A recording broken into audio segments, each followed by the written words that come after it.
Continuando a leitura do Srimad Bhagavatam, canto 2, capítulo 9, verso 40, o título do capítulo, Respostas baseadas na versão do Senhor. Prajapati Dharmapati Rikadaniyaman Yamam Bhadram Prajanam Vichan Adhishtat Svartakanaya. Prajapati, o antepassado de todas as entidades vivas, Dharmapati, o pai da vida religiosa, Ekada, certa vez, Niyamam, regras e regulações, Yaman, princípios de controle, Bhadram, bem-estar, Parjanam, dos seres vivos, Andichan, desejando, Atista, situado, Swarta, interesse próprio, Kanyaya, desejando assim. A tradução é a seguinte: assim, certa vez, o antepassado de todas as entidades vivas e o pai da religiosidade, o Senhor Brahma, situou-se nos atos dos princípios reguladores, desejando o verdadeiro interesse para o bem-estar de todas as entidades vivas. Significado por sua divina graça, Srila Prabhupada. Jai Srila Prabhupada. Não pode estar situado numa posição elevada quem não se submete a uma vida regulada por regras e regulações. Uma vida irrestritamente entregue ao gozo dos sentidos é vida animal. E o Senhor Brahma, a fim de ensinar todos os que se incluiriam na jurisdição de suas gerações, ensinou esses mesmos princípios, segundo os quais o controle dos sentidos é essencial para executar deveres mais elevados. Ele desejou o bem-estar de todos como servos de Deus, e qualquer um que deseje o bem-estar dos membros de sua família e gerações deve levar uma vida moral e religiosa. A vida de princípios morais mais elevados é tornar-se devoto do Senhor, porque o devoto puro do Senhor tem todas as boas qualidades do Senhor. Por outro lado, quem não é devoto do Senhor, mesmo que do ponto de vista mundano tenha muitas qualificações, não pode apresentar nenhuma qualidade que mereça receber este nome. Os devotos puros do Senhor, como Brahma e as pessoas na cadeia de sucessão discipular, não instruem seus subordinados sem antes colocarem na prática os seus próprios ensinamentos.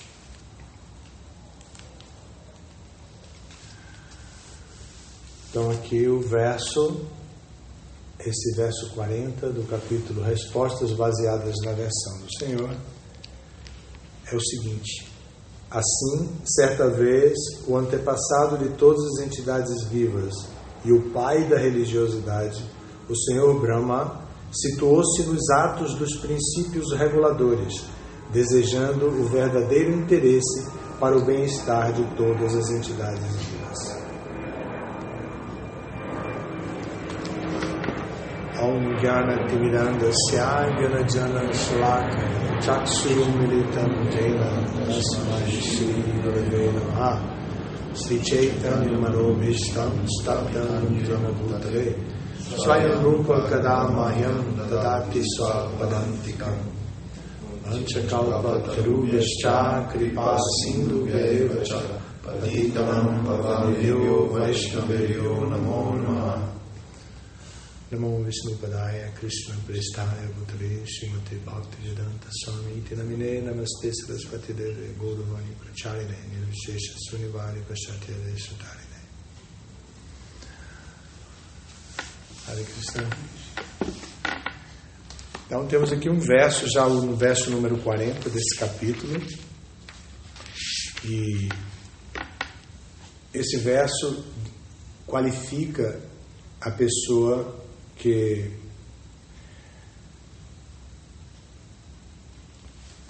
tem a responsabilidade ou o dever prescrito de criar as entidades vivas ou de criar as formas vivas dentro da natureza material, que é o Senhor Brahma.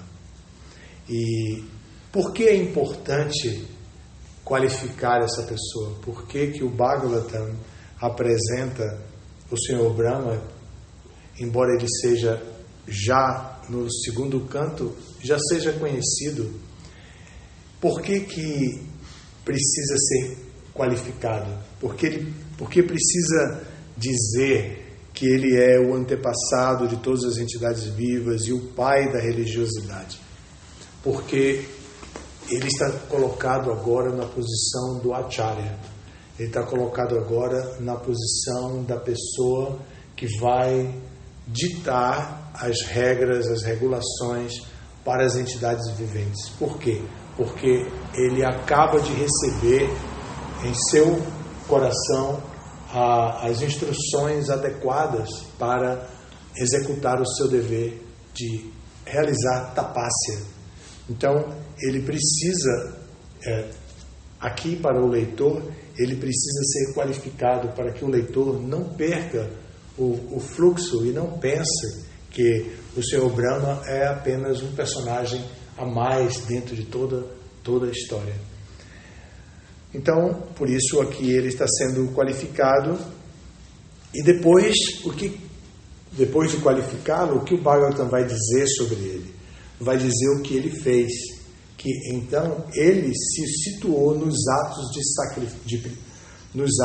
dos princípios reguladores. E esses atos de princípios reguladores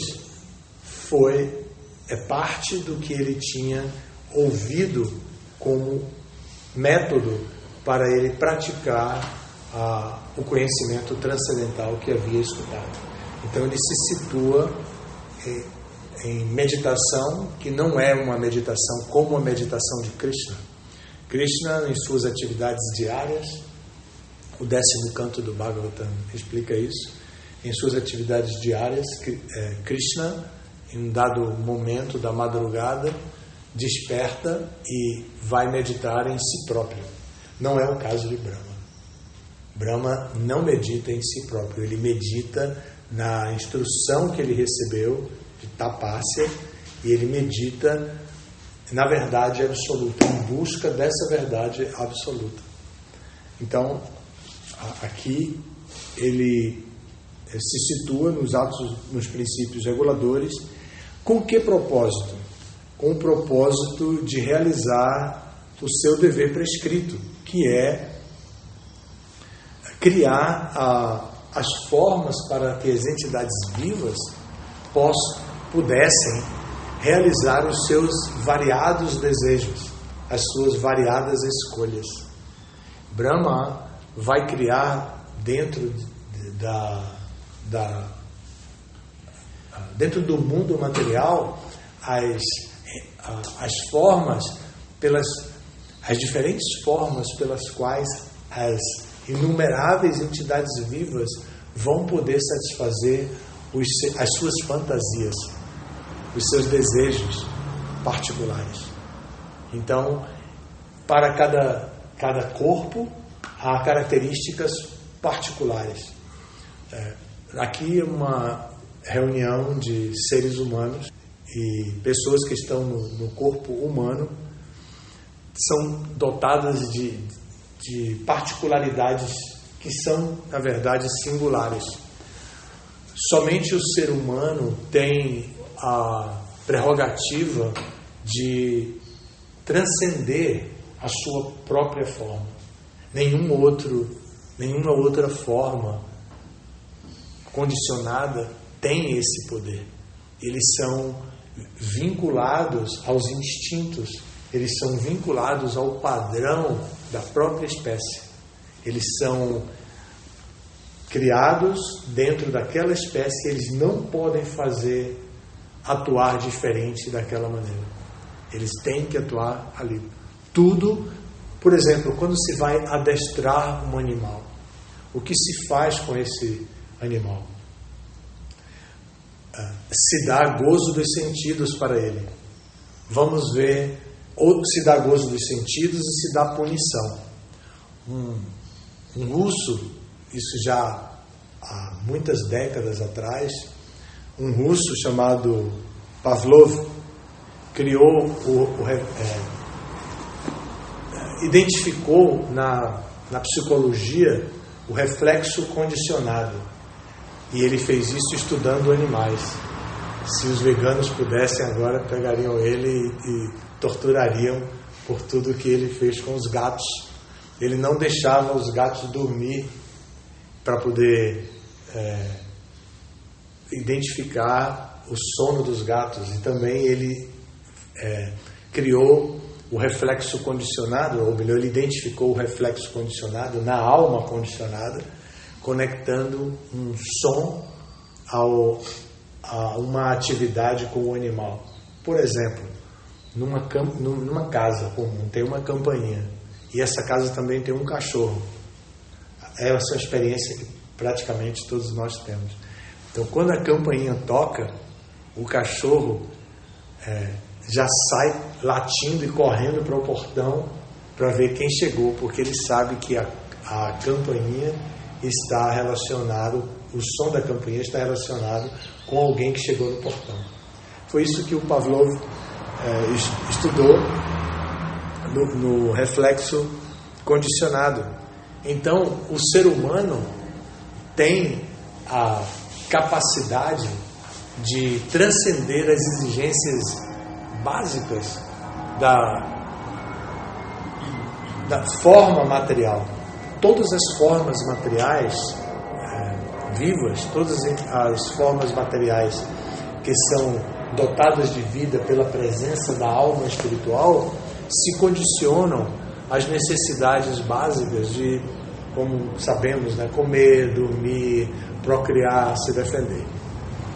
Mas o ser humano pode transcender, essa é a prerrogativa específica do ser humano, transcender a isso. Se ele não recebe conhecimento transcendental, se ele não identifica exemplos como o exemplo do Senhor Brahma, ele vai transcender essas capacidades de outra maneira.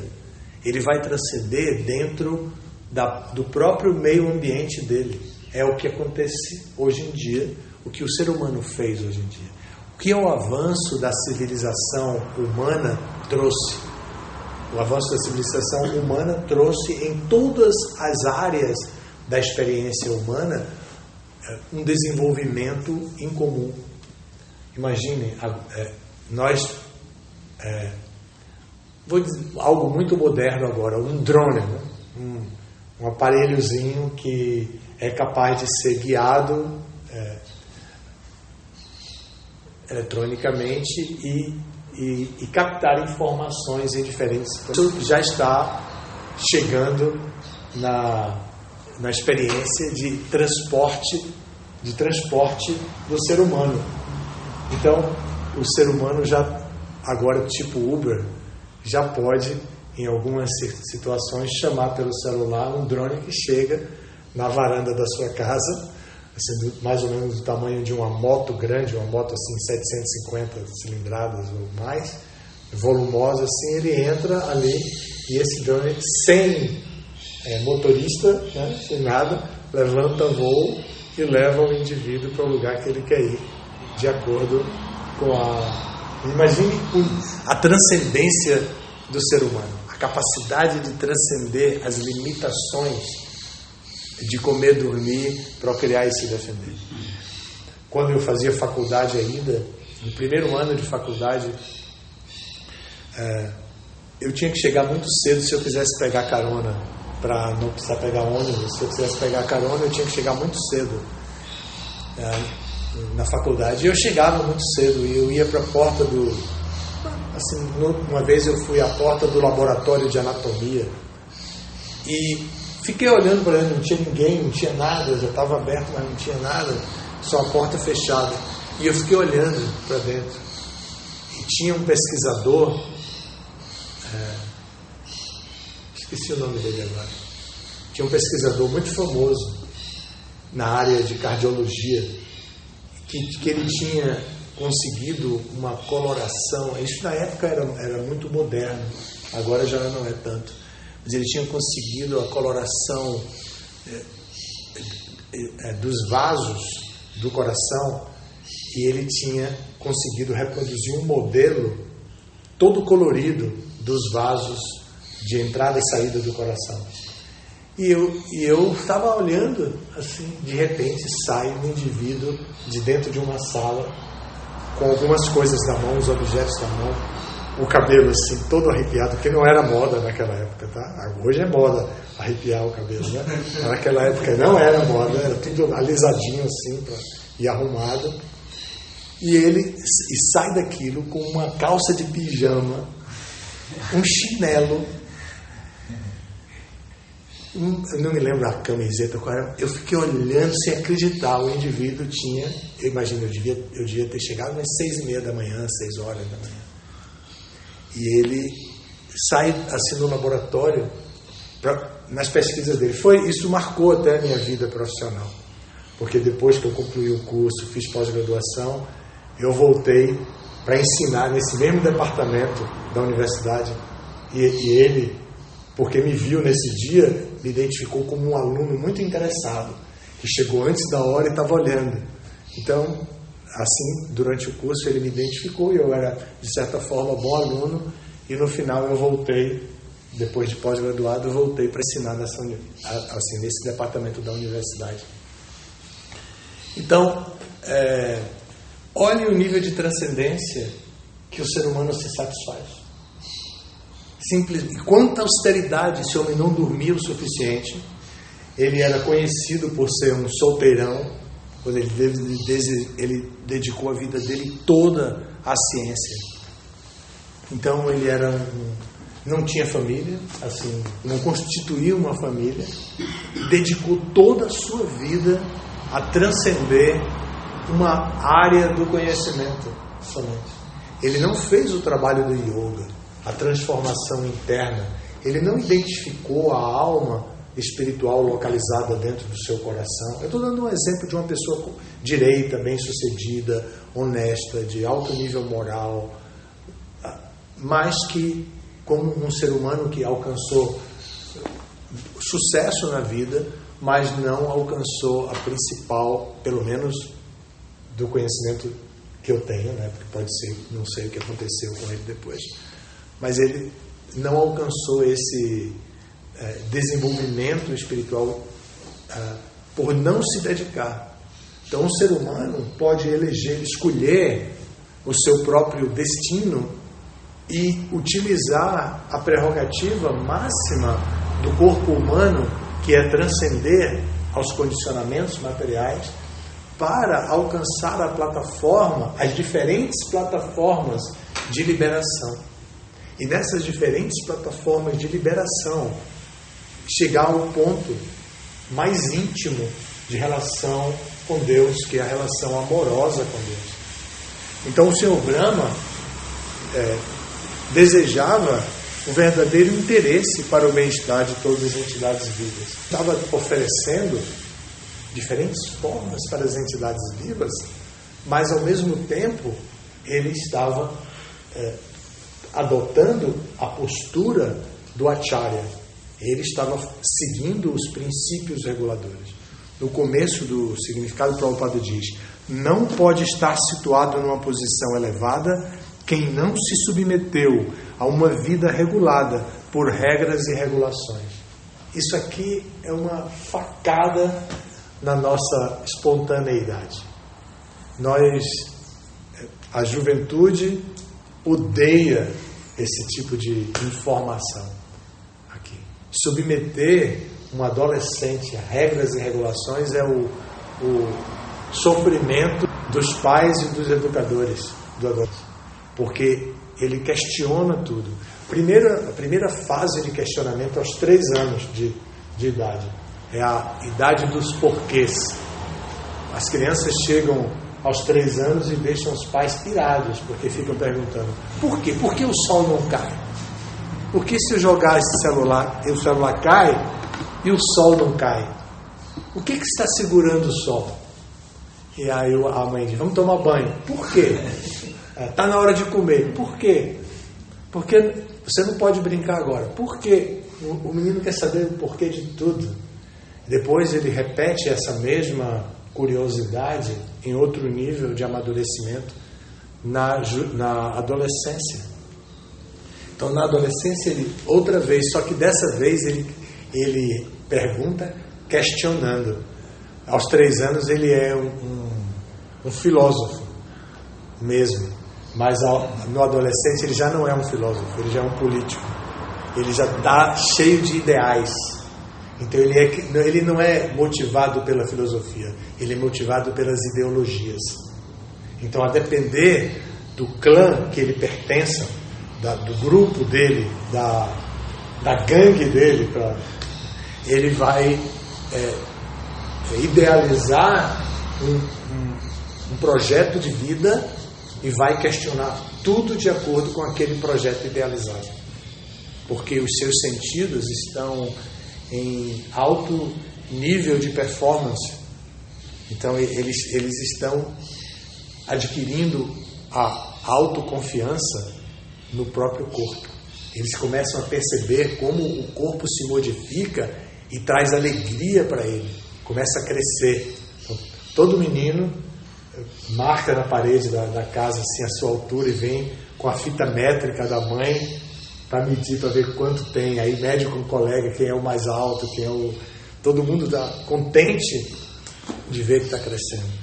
Depois faz exercícios físicos, né, para poder encorpar, criar músculo, escolhe o penteado, o corte de cabelo e começa a ficar satisfeito com as mudanças que estão ocorrendo no seu próprio corpo. E ele adquire essa autoconfiança e questiona tudo que não pode ser compreendido pelos seus sentidos. Então, é um grau de condicionamento que ele vai levar praticamente para o resto da vida. É muito perigoso para a alma espiritual essa fase em que, se ele não obtém, nesta fase, informações espirituais. Por isso que o sistema védico faz com que a pessoa passe pelo ashram de Brahmachari desde o começo da vida, antes mesmo da puberdade, para que quando a puberdade chegue, ele já esteja disciplinado no básico de controle dos sentidos e possa apenas se aperfeiçoar no ashram de Brahmachari e adquirir conhecimento e adquirir amizade com o mestre espiritual. Ver o mestre espiritual como o amigo, não considerar que o mestre espiritual é mais um objeto de exploração que a natureza material tem. Como nós, com essa natureza extrativista de tirar tudo o que precisamos, pegamos uma laranja e pensamos, vitaminas, a mais proeminente é a vitamina C. Então eu tenho que chupar essa laranja por causa da vitamina C. Também tem muito que ajuda na digestão. E as fibras também são importantes. Então nós somos extrativistas, a ciência nos leva a compreender a natureza material e chegar ao nível de redução dos elementos contidos em cada substância, para que o homem, o ser humano, possa identificar esses elementos como esses elementos me servirão, como eu posso extrair da natureza material algo poderoso. Agora, nos tempos modernos, já se questiona essa maneira de se relacionar com o meio ambiente, mas ainda está muito inserido dentro do contexto cultural e educacional da nossa vida. Então, o Senhor Brahma está tomando essa atitude baseado no verdadeiro bem-estar da entidade viva. Ele sabe que ele vai criar diferentes formas para que as entidades vivas possam viver plenamente a sua natureza e chegar ao máximo da sua capacidade. E o ser humano foi beneficiado pelo Senhor Brahma para possuir a capacidade de transcender a matéria. Bom, então, essas regras e regulações que Prabhupada fala aqui são as regras e regulações dadas para que a alma espiritual possa predominar sobre o corpo, porque o corpo tem suas próprias regras, tem suas próprias regulações. Por exemplo, nós somos, como seres humanos, nós temos que nos alimentar diariamente, e às vezes mais de uma vez por dia. Mas tem outros animais, por exemplo, um percevejo, ele não precisa se alimentar todo dia. Ele se alimenta um dia e vai comer daqui a um ano. Uma pulga, por exemplo, pode viver um ano sem se alimentar. Imagine, um leão, vários dias. E assim, mas o ser humano não. O ser humano, embora nem todos consigam comer todos os dias, pela desigualdade social e pelas injustiças que a sociedade humana criou, ainda assim o ser humano, o seu corpo precisa de alimento diário, tem uma cota diária de nutrientes que devem entrar para que o indivíduo possa viver e se livrar da influência nefasta do meio ambiente, como por exemplo mudança de temperatura e não ficar resfriado. Então, se ele tem uma reserva, ele tem uma boa imunidade, ele ficará imune a isso. Bom, então aqui essas regras e regulações definidas para os seres humanos visam ajudar o ser humano a equilibrar as suas estruturas de funcionamento dentro desse mundo material, as estruturas da ação dentro desse mundo material. Quais são essas estruturas? Sentidos, mente e inteligência. Então o ser humano precisa posicionar isso adequadamente, colocar os sentidos acima da matéria inerte, colocar a mente acima dos sentidos, colocar a inteligência acima da mente e colocar a alma acima da inteligência. Então, dessa maneira, é muito importante conhecer as regras de tapácia, de austeridade. Quais são as austeridades que o ser humano precisa fazer para vivificar o eu completamente? Ele deve atuar de tal maneira que o seu eu, a alma espiritual, a Jivatma presente no corpo, possa viver adequadamente. Esse mundo material não se submete às regras e regulações criadas e inventadas. Tem regra para tudo, tem regulação para tudo e tem também a possibilidade de quebrar regras, de todas as regras, né? E as exceções, quebrar e criar as exceções. Por quê? Porque esse mundo é todo guiado pela energia externa de Krishna, Maya. Então Maya não vai aceitar que um processo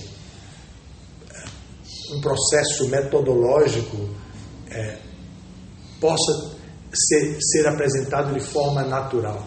A vida espiritual não é natural, nem para o ser humano. Para o ser humano, o natural é comer, dormir, procriar ou fazer sexo, se defender e transcender. Mas transcender em todos os níveis da transcendência. O ser humano pode fazer isso e viver dessa maneira aqui. Isso é natural.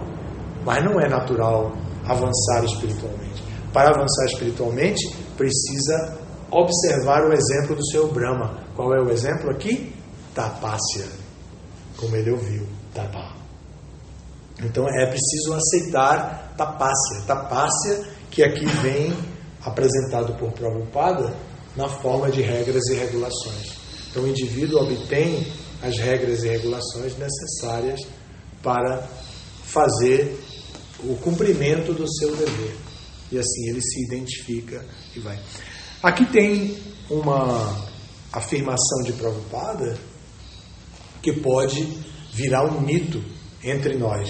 E eu tenho o cuidado sempre, ao ler os livros de Prabhupada, de identificar tudo que pode se tornar um mito religioso dentro da nossa cultura Hare Krishna da instituição ISKCON, porque depois de acompanhar o movimento em 40 anos, por exemplo, depois de vir ao primeiro centro em São Paulo, há 40 anos atrás, e vir agora aqui na rua Itápolis, posso observar, por experiência sensorial, pratyaksha, que o movimento não cresceu tanto quanto poderia ter crescido. E uma das minhas observações para isso são os mitos que nós devotos adquirimos no estudo dos livros de Prabhupada. Então, aqui tem um desses mitos e eu gostaria de alertar para que vocês reflitam sobre isso e que não recebam como um mito, mas que recebam como uma advertência de Prabhupada para que nós possamos nos aprimorar, né? Então, Prabhupada diz assim: a vida de princípios morais mais elevados é tornar-se devoto do Senhor, porque o devoto puro do Senhor tem todas as boas qualidades do Senhor. Por outro lado, quem não é devoto do Senhor, mesmo que do ponto de vista mundano tenha muitas qualificações, não pode apresentar nenhuma qualidade que mereça receber este nome. Aqui está o mito que eu falo.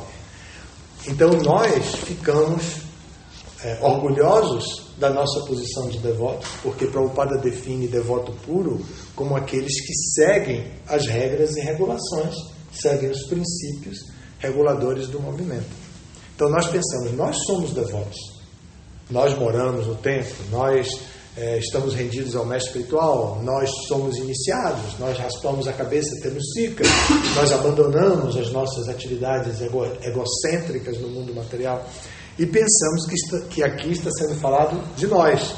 E ao mesmo tempo pensamos que quando o Prabhupada diz que as outras pessoas não merecem ser reconhecidas por mesmo que tenha, sob o ponto de vista mundano, tenha muitas qualificações, então nós nos comparamos com essas pessoas, competimos com elas e segregamos a sociedade. Quando a posição de um estudioso dos livros védicos, dos livros de Prabhupada, dos livros Vaishnavas, é identificar a posição do Senhor Chaitanya. Por isso o Bhagavatam, quando começa, apresenta no primeiro canto um esboço da vida do Senhor Chaitanya, para que quando a gente leia o Bhagavatam, a gente possa saber quem é o Acharya, a pessoa ou a encarnação de Krishna mais próxima de nós que realizou o Bhagavatam como ele é. Então, o Prabhupada teve o cuidado de apresentar um esboço da vida do Senhor Chaitanya, que é baseada em quê?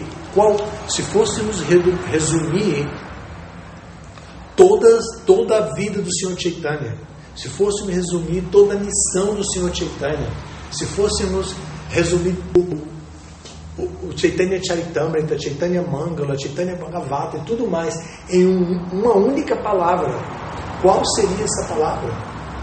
Compaixão. Esta é a palavra que vai definir o exemplo do Senhor Chaitanya. Compaixão por todas as entidades vivas. Então, e é o mesmo que tem aqui.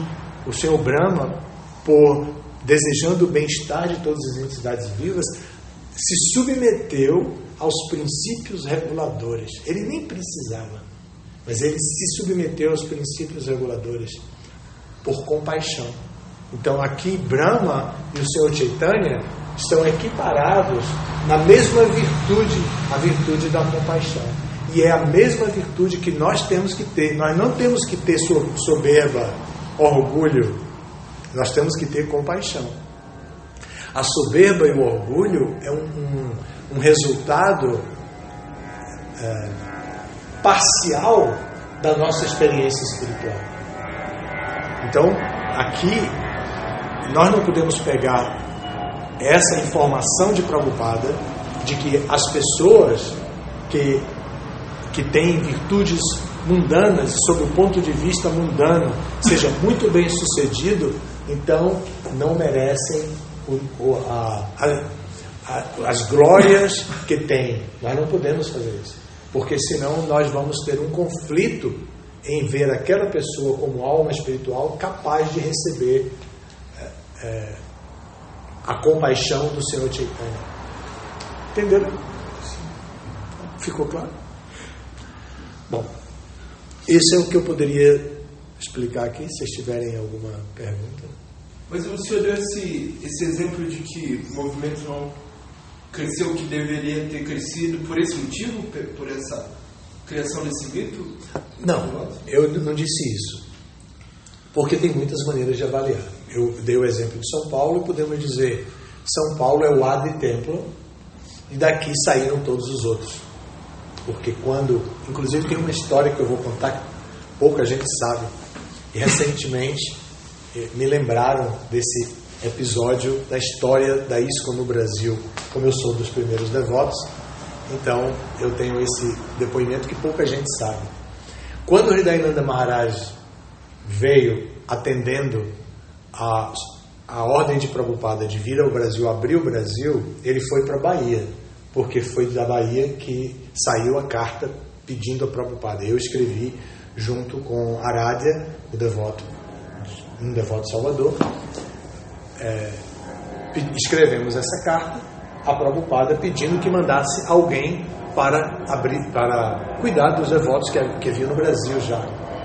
Então, ele mandou o Hridayananda Maharaj com o meu endereço para me procurar em Salvador. Então, o Hridayananda Maharaj foi para Salvador. Mas, quando ele chegou em Salvador, eu tinha acabado de sair para o meu curso de pós-graduação, que eu esperei até o último momento. E eu tinha que começar o curso, era um curso sofisticado para a minha área, novo, e eu estava muito motivado, havia passado no concurso, eu tinha que ir, então eu saí, e ele chegou e eu não estava lá. Mas ele foi recebido por minha irmã e o marido dela. E o marido dela era espanhol, então ele ficou de motorista, levando Hridayananda Maharaj para vários lugares assim, e tudo por consideração a mim e meu irmão, que éramos devotos, e por entender que Hridayananda Maharaj estava vindo com uma missão muito importante.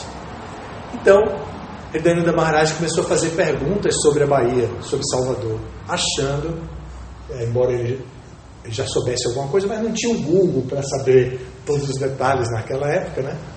Então ele perguntava para meu cunhado, um espanhol, ele disse: essa terra aqui só tem preguiçoso. Aqui só trabalham os espanhóis e os portugueses. Os baianos não servem para nada. Que arrasou com a Bahia. E disse: lugar no Brasil, se o senhor trouxer o movimento para aqui, para Salvador, não vai acontecer nada. Tem que levar para São Paulo. É em São Paulo que o movimento vai crescer, porque ali sim tem um povo trabalhador, não sei o quê. Essa foi a declaração dele. Ele me contou isso de novo, que eu tinha esquecido. Ele me contou recentemente no casamento da filha dele, que eu fui, minha sobrinha, e ele me disse: que legal, né? O movimento cresceu muito e tal. Eu tenho vários Hridayananda e eu queria... eu tenho participação na história do desenvolvimento, porque fui eu que mandei ele para São Paulo. Senão ele tinha ficado aqui na Bahia, e não tinha ido para frente de jeito nenhum. Ele está vivo aí, pode comprovar tudo isso para vocês, é parte da história. Hridayananda Maharaj foi recebido por ele, por minha irmã. Minha irmã cozinhou para ele assim, na hora que ele chegou, improvisadamente, cozinhou para ele, atendeu ele naquele momento. Foi a primeira pessoa no Brasil que ele teve contato, foi a minha irmã. E depois, quando ele chegou, né? A primeiríssima vez que ele chegou. Ele desembarcou primeiro na Bahia? Ele desembarcou no Rio de Janeiro, porque não tem voo. E ele queria ir para Brasília, porque... Não, isso é Mahavira. Ele desembarcou no Rio, e do Rio, já com o endereço, ele comprou a passagem para Salvador e foi para Salvador, no dia seguinte. Ele ficou um dia no Rio sem encontrar ninguém. Mas no dia seguinte ele foi para a Bahia e ele encontrou com a minha irmã, que aí explicou tudo, aí levou na casa dos diferentes devotos, porque havia alguns devotos que não eram iniciados nem nada, né? Todos éramos bhaktas. Cuidávamos do movimento, mas como bhaktas. Então, qual foi a sua pergunta? Sobre essa questão, o senhor fez essa analogia, né? Então, São Paulo é a célula máter da ISKCON no Brasil. A partir daqui, São Paulo criou muitos devotos. Primeiro que todos os devotos de todos os lugares vieram para São Paulo. Lokashakti veio do Rio para São Paulo. Jagat Bharata veio. A irmã Iragabhumi veio. E a irmã dela também, Bhutamata e Markala. Paravyoma, posso esquecer. Paravyoma veio também para São Paulo. Só eu não vim. Aradhya, meu amigo de Salvador, veio. Paramahamsa, que está por aqui, também veio. Mas eu não vim porque eu estava no curso de pós-graduação, eu estava encantado com o meu curso. Então eu estava lá traduzindo o Bhagavad Gita, fazendo um Asserno de Namahata em Brasília, que era o meu pós-graduação em Brasília. Então eu estava lá nessa época. E então eu não vim para São Paulo, não me rendi, como todos eles fizeram, largaram tudo e vieram.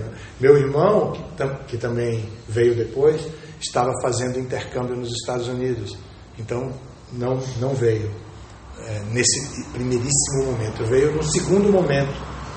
Bom, então São Paulo é essa célula máter, então cresceu.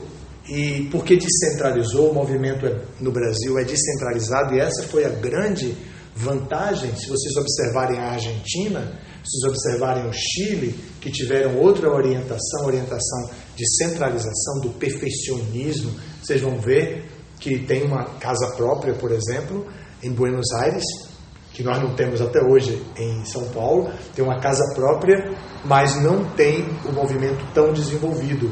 Muito pelo contrário, muitos devotos argentinos vieram para o Brasil e aqui se desenvolveram e tudo. Então, observando isso sem comparação, sem competição, sem nada, eu estou comparando com a Argentina e com o Chile porque eu conheço a história e posso falar para vocês. Mas, então, São Paulo fez o movimento crescer, mas a unidade ISKCON São Paulo não cresceu tanto quanto poderia ter crescido. E eu não estou dizendo que é por causa deste mito, mas este mito faz parte da nossa mentalidade competitiva, de discriminação com o devoto. Agora vocês já não experimentam muito isso, mas com o devoto inserido na sociedade secular. Hoje isso já caiu, mas naquela época era muito forte. Eu sei porque eu era desses devotos inseridos na sociedade secular que tinha as suas barreiras dentro do templo. Uma história que eu fui iniciado Brahmana e vim, mas era cabeludo ainda, né? Devoto externo, por misericórdia da Inanda Maharaj, que a gente desenvolveu uma relação muito historicamente importante por causa da carta que eu enviei para ele, para Prabhupada. Então eu fui iniciado logo, recebi as 2 iniciações, mesmo morando fora. Naquela época não era possível praticamente isso. Então eu fui iniciado e vim a São Paulo. E a Pujari de São Paulo era Mãe Murti. Sabe Mãe Murti? Vocês conhecem? Mãe Murti era Pujari de São Paulo. E eu era casado e a minha esposa era amiga dela. E aí a minha esposa disse: ele tem a maior vontade de entrar no altar. Então a Mãe Murti disse: hoje eu faço o programa da noite, então ele pode vir, que eu ensino a ele. Aí eu fui, preparei lá, tomei banho, mudei uma roupa, eu já tinha tudo, entrei no altar com ela. Quando eu estava no altar, era uma cortina, eu estava no altar para atender Gaura-Nitai e Jagannatha pequenos. Então vieram os 2 presidentes, tinham 2 presidentes, Gokulotsava, que é falecido já, e Durasada, que está em Fortaleza. Então os 2 vieram correndo assim até a porta, até a cortina, e disseram: ele não pode fazer isso. ele não mora no templo, ele não pode. Aí eu tô, e abri a cortina. Rapidamente, né? Quando eu ouvi dizendo isso, na mesma hora eu toquei a concha, bem rápido, abri a cortina, comecei a fazer o ARSC. Era o ARSC da noite, das 8 da noite. Depois fiquei lá dentro, pus as deidades para dormir com a mãe Murti. E eles amaciaram a mãe Murti, que saiu do altar enquanto eu ia fazer o ARSC. Bom, então, essas coisas, esses mitos, muitos já caíram, mas a soberba não caiu, não. A soberba não caiu. O orgulho, nós temos uma tendência muito grande ao orgulho. E isso, às vezes, alimenta isso. Muitos devotos, quando constroem sua autoestima pelo fato de se renderem a Krishna, de rasparem a cabeça, de morarem no templo, de obedecerem à ordem do mestre espiritual, quem constrói sua autoestima em relação a isso e não dá atenção à construção da sua identidade individual, pode ser vítima do orgulho e da soberba, que é muito ruim para o desenvolvimento espiritual. Ok? Obrigado. O senhor falou que essa fase inquisitiva, ela começa aos 3 anos de idade. Ela é aos 3 anos, depois ela passa. A criança para de perguntar por quê. Ela aprende a raciocinar um pouco. E só aos 7 ela vai formar a racionalidade normal, é chamada idade da razão, quando ela começa a compreender. Mas é de aproximadamente 3 anos que ela faz esses questionamentos. Isso pode ser desestimulado pelo educador? Pode ser desestimulado ou estimulado pelo educador? Estimulado. Os pais têm que aprender. Devia ter um livro, os porquês, para responder. Por exemplo, essa da lua mesmo. Na minha família tem uma pergunta minha. Eu perguntei, por que o céu está escuro? Minha mãe, até hoje, tem 94, ela conta essas histórias da família e diz, eu perguntei, por que o céu está escuro? Aí ela disse, porque é noite. Aí eu perguntei, não tem uma luz que acenda o céu? Aí, a história toda. Então isso ficou famoso. Tem cada menino tem uma pergunta que deixa os pais sem saber a resposta. Mas se o pai não sabe lidar com isso, é só desestimulado, né? Se os pais não sabem lidar, a criança é reprimida na sua busca filosófica e ela encontra uma maneira de viver sem respostas. Então ela é preciso ser estimulada. Hoje tem Kids Coaching, né? Que é um tipo de acompanhamento que se faz das crianças, porque as crianças estão mais tempo com pessoas ignorantes do que com pessoas sábias. Os pais são PhD, mas estão ensinando na universidade. E os filhos estão, às vezes, com a babá que é semi-analfabeta. Então, hoje tem uma profissão que orienta as babás para o desenvolvimento da criança. Então, né? Aos 3 anos, sabe? Essa fase de 3 anos. Então, quando ela está nessa fase de 3 anos, então agora tem que ter respostas. A qualquer momento vai surgir, ou se não já tem, respostas para as perguntas das crianças, né? Assim, esse tipo de pergunta. É um momento muito importante no desenvolvimento humano. Tá? Mais alguma coisa? Uma observação? Uma pergunta, comentário? Muito obrigado. Dá para ver a hora, mas obrigado e todas as glórias Srila Prabhupada.